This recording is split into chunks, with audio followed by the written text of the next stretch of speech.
Namaskar. This video is from Fire Temple located in Baku, which is a historically significant religious site located in the Surakhani suburb, around 30 kilometers located from Baku, Azerbaijan.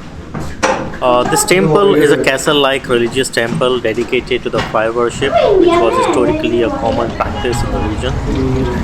The current structure was built in 17th and 18th centuries by the Baku-based Hindu community, primarily consists of Indian traders.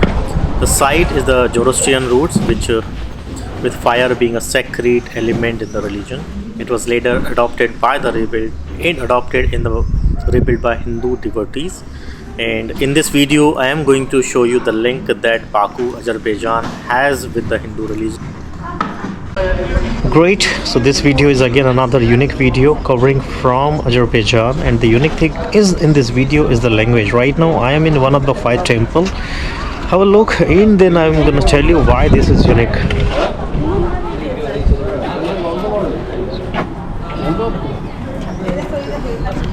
So this is really a multi-century old temple. This used to be a sarai where during the Silk Road people used to travel, because there was a fire always here, and a lot of Hindus used to come here, stay here. If someone died, then they used to let's say put them on a rest, because the fire exists. We as a Hindu believe that the fire is sacred. What I liked here, like right now if you see the language, right, so this is the word Shri. This is the word Shri is written in, also a lot of English, Hindi, English, Punjabi, in the Sanskrit word written here clearly, which is really surprising that somewhere thousands of kilometers from India we see the existence of Hindi, which shows that the relationship that or the travel that Hinduism culture or the Indian has done to the world.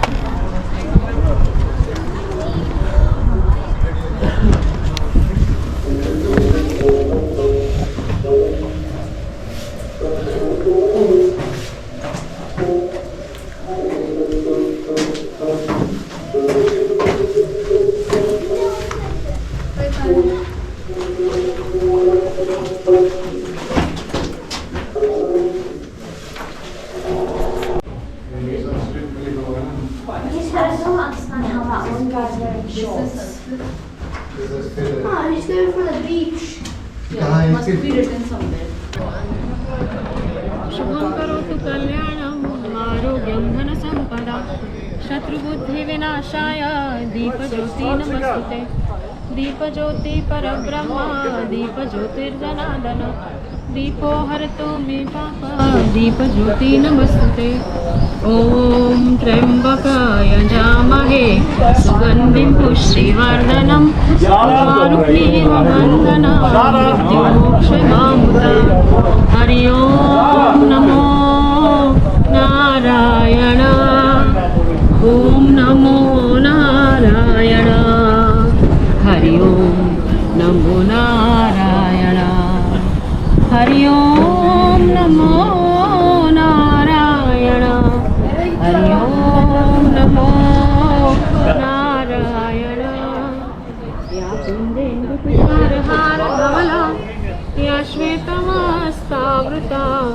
या वीणावरदण्डमण्डितकरा या श्वेतपद्मासना या ब्रह्माच्युतशङ्करा प्रतिभिः देवे सदा वन्दिता सा मां पातु सरस्वती भगवती निःशेषजाड्यापहा सर्वमङ्गलमाङ्गल्ये शिवे सर्वार्थसाधिके शरण्ये त्र्यम्बके गौरी नारायणी नमोऽस्तुते शान्ताकारं भुजगशयनं पद्मनाभं सुरेशं विश्वाधारं गगनसदृशं मेघवर्णं शुभाङ्गं लक्ष्मीकान्तं कमलनयनं योगिर्ध्यानगम्यं वन्दे विष्णु भवभयहरे सर्वलोकैकनाथं हरे Krishna. Here is my friend who's gonna tell us how come Hindi is here in the country Azerbaijan. I can see Hindi, Punjabi and few more languages written in the centuries old temple, right? How come it is here? 2nd century AD, this temple dates back to that date. And there are a lot of holes on the territory of the temple. Gas coming out of the holes, methane gas. It used to burn non-stop. And that was attracting fire worshippers. Now, all of you probably know that fire worshippers can be Zoroastrians, can be Hindus. I mean, these are the two religions that the people that came here belong to. Got it. Okay? So for Zoroastrians, it's one of the elements of the world. For Hindus, it's the purifier of the soul. That's why in India, Yeah, it is. so people burn the corpses of the people after they die. Right. Because they want to cleanse his soul so the reincarnation can be successful into a human. Because the fire was there, they used to come here the for fire them. was here, it was attracting all these people. The And when- Zoroastrians, this country was Zoroastrian before Islam. Right. I mean, well, hasn't always been Islamic. But a lot of merchants were coming here. Right. The merchants were being attracted to this place, also not only because of the fires, but this country itself stands on the trading lines on the Silk Road. So, and this place, since it had fires, it was extra interesting, so to say. Okay. And what about like these chambers are representing something? It's like a sarai, These chambers right? are like hotel rooms. All caravanserais have rooms that the merchants can use to stay and also trade. Only this caravanserai is a bit different. I mean, it's a two-part history. The first part of the history, like it continued until 7th century AD, before the Arabs came. Now all these buildings, I mean the walls, the chambers, the central altar in the middle, even that tower at the entrance, none of them existed. Okay. Only the two temples were the original, like those two, the glass containers. The glass was not there, of course. Okay. But the temples were there. The people would gather What is around. there inside? There is nothing inside. It was destroyed. I mean, these temples were destroyed by the Arabs Okay. because they exterminated Zoroastrianism here, you can say. Right. So all these things, the new things that you see here, they were all constructed only after 16th century AD. Got it. And what At is that time, the empire was different that controlled us, and they understood this place's significance, allowed again these merchants and Zoroastrian and Askets coming here. The Askets were the permanent residents of this place. They have to understand, like the Askets, you will see inside the chambers half-naked people. Okay. These were radical people, like Buddhist monks on the mountains, Right, or Taliban, right. for example. So these were the Askets, the people that rejected everything material. Could be Zoroastrian, could be Hindu, and they stayed there permanently here. The merchants were like the tourists coming. So this was a caravanserai, only a temple converted into a caravanserai. I don't know of any like caravanserai in the world actually that has a religious background. Because Right. caravanserais are usually not religious. I mean, they don't have anyone anything- from any religion can come down here like yeah, that? any person can come, but here the Askets were staying. Got it. And these fires are continuously coming, no end to that, right? Well, no, this is a reconstructed temple. Okay, Because okay. you see, oil was found underneath the ground here. In 1846, the first oil well was dug Right. in the city centre. But in the 1850s, they found oil here too. They started drilling holes around the temple. Black towers emerged, and the result was a lot of gas channels underneath the ground got damaged. Gas started dissipating. 1859, an earthquake took place. This temple was damaged, but it wasn't totally destroyed.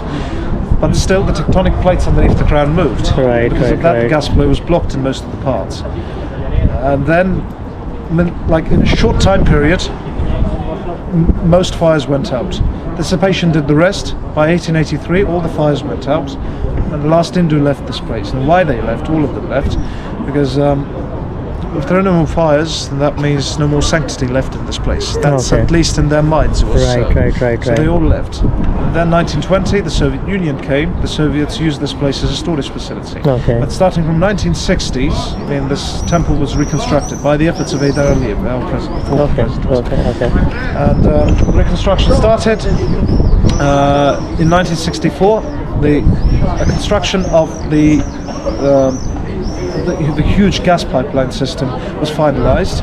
That's why the ground here looks so disturbed, because they digged up the ground constructed the pipeline and then Got it. put the ground back on. Okay.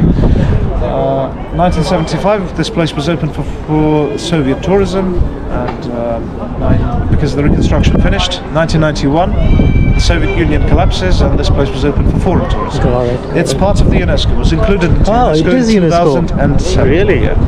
That's It's great. UNESCO protected heritage. That's very good. That's And the very chambers, they're like hotel rooms. good. Okay, got it. I'll visit few of the chambers right now. Amazing. Thank you so much. Thanks for your time. Bye.